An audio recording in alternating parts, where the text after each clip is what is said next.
Hey everyone, welcome back. I'm Elle, and this beautiful bird is DV. In this series, we've been learning about GitHub Actions, a continuous integration system that can automate parts of your machine learning process. In our first video, we looked at how to get reports in a pull request with data viz and important metrics about your model at a given commit.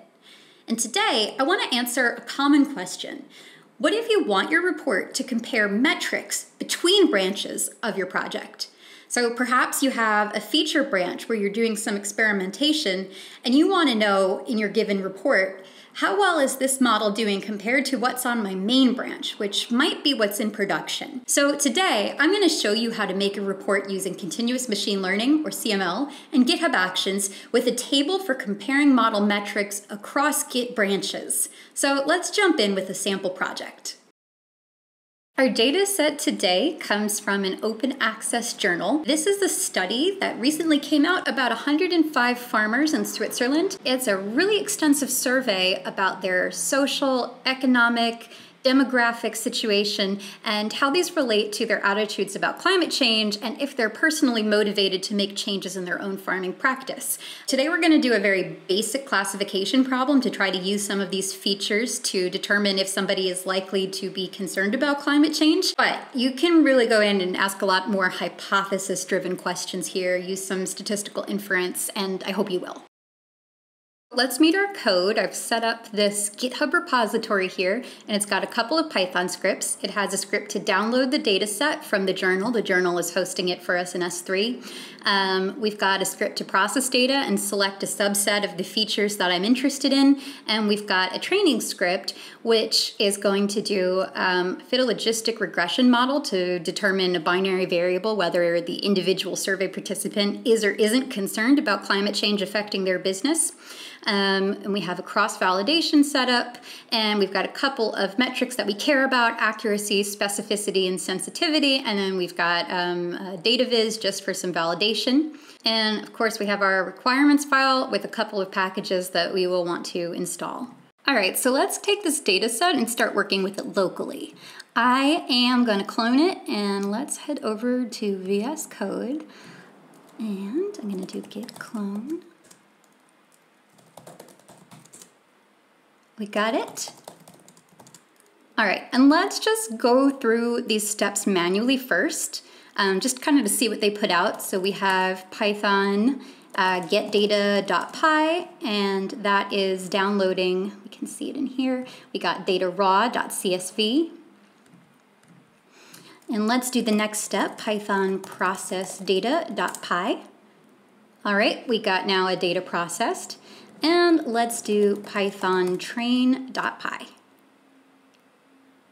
All right, so from our training script, we've got this JSON file here, which has a couple of metrics in it. We've got our accuracy, specificity, and sensitivity.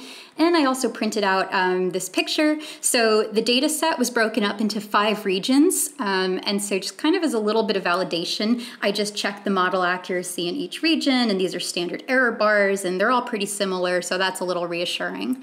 All right, so that's the gist of it. So our metrics file is something we really care about, and we want to be able to track how it changes across branches of our project. One approach is that we could use a Git diff to compare what the metrics file looks like on different branches of the project. One of the issues with this is that Git diffs are kind of built more for code diffs than for comparing numbers, and so you'd kind of have to do some bash scripting or some processing to make it look really nice. And another issue is that a Git diff doesn't tell you what process changed the file you're comparing. So if our modeling strategy changed in any way, like say that on one of our experimental branches, we changed the file that we're writing our output metrics to, then doing a Git diff won't help us anymore. So we're going to use something called DVC pipelines here. Pipeline is a method for stringing together in a programmatic way all the steps from getting our data to modeling it and ensuring that our metrics files are always generated by the same set of processes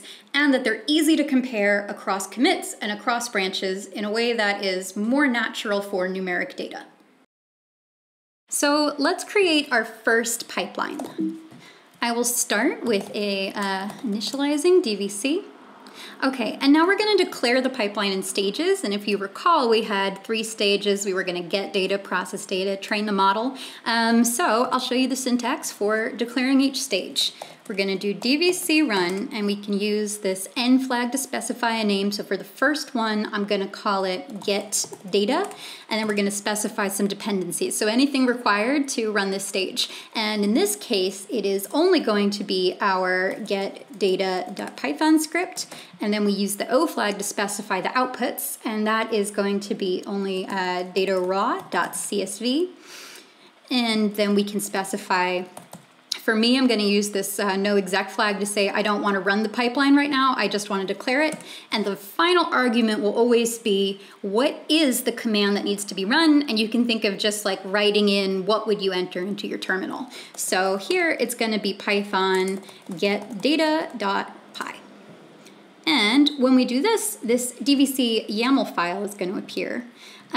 Cool. So this is basically a YAML representing what we have just entered in the command line. And you can actually edit this. So you don't strictly have to use the command line interface to create pipeline stages. So I'm going to do the next stage manually, and we're going to call this process. And here we have process data.py. The dependencies are process data.py as well as data raw.csv, right? So we depend on the output of the previous stage, and the output is going to be data process.csv. All right, and then our final stage is going to be called train, and the command is python train.py. Dependencies are that we have this train.py script and that we have data processed.csv.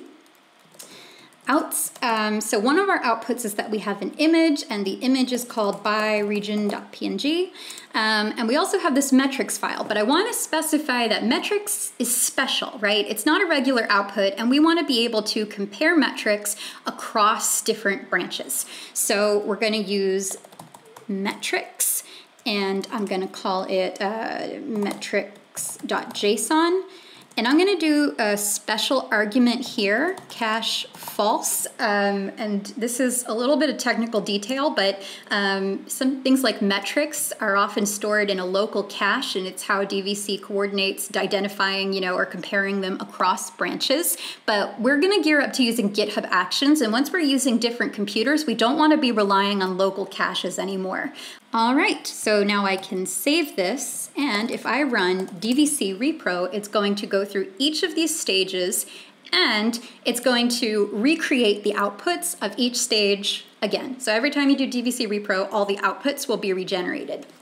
And that looks pretty good. So let me now just take a snapshot of where we are in the project. So we'll do git add, git commit.m, set up dvc pipelines, and let's do git push.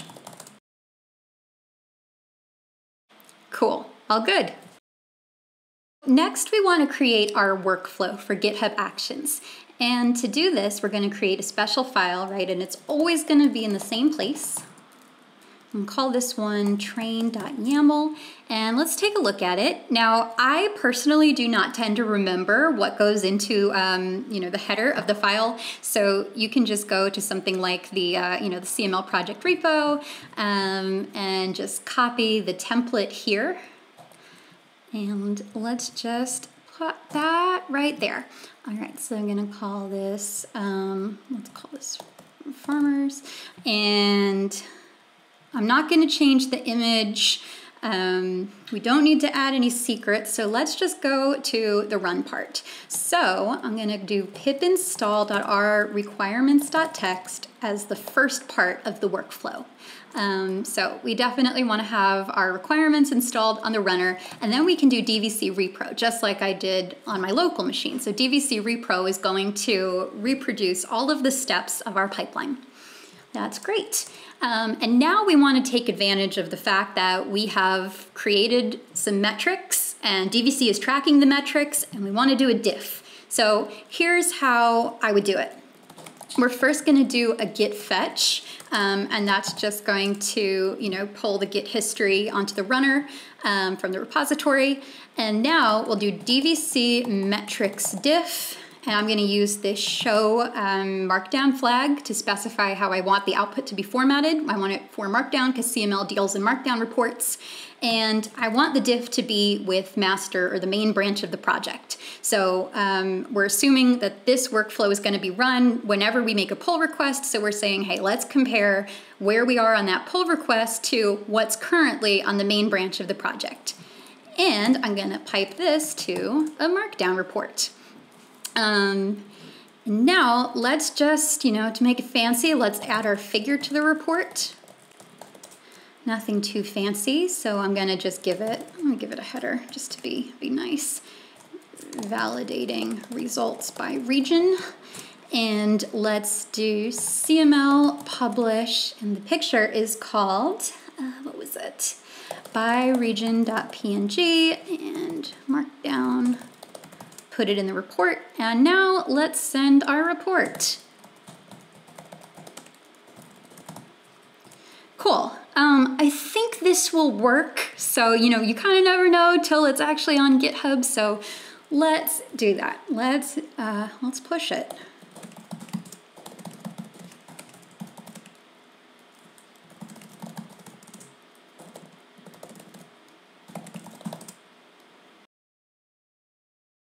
Now let's go ahead and make another branch and see if cool stuff happens. So I'm gonna make a new branch and we'll call it experiment because I'm not that creative with branch names. And let's change something. Let's go into our training script, and I picked the simplest classifier I could. I like to do that on the master branch of a project, and then on the other branches I can try out some, cooler models.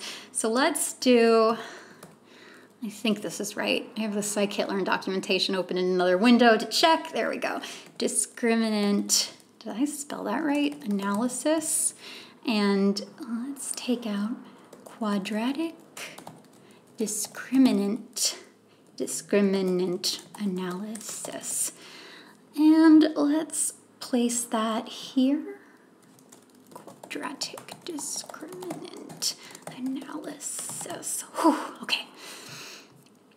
And let's say try QDA.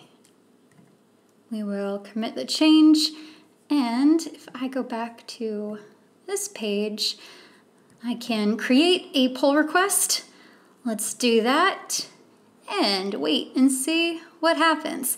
And now we have some time. We just have to sit and wait. So pass the time however you like to do that. I will noodle on my guitar.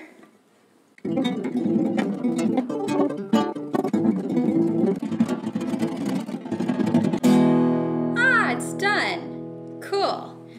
All right. Let's refresh and see what happened. Beautiful.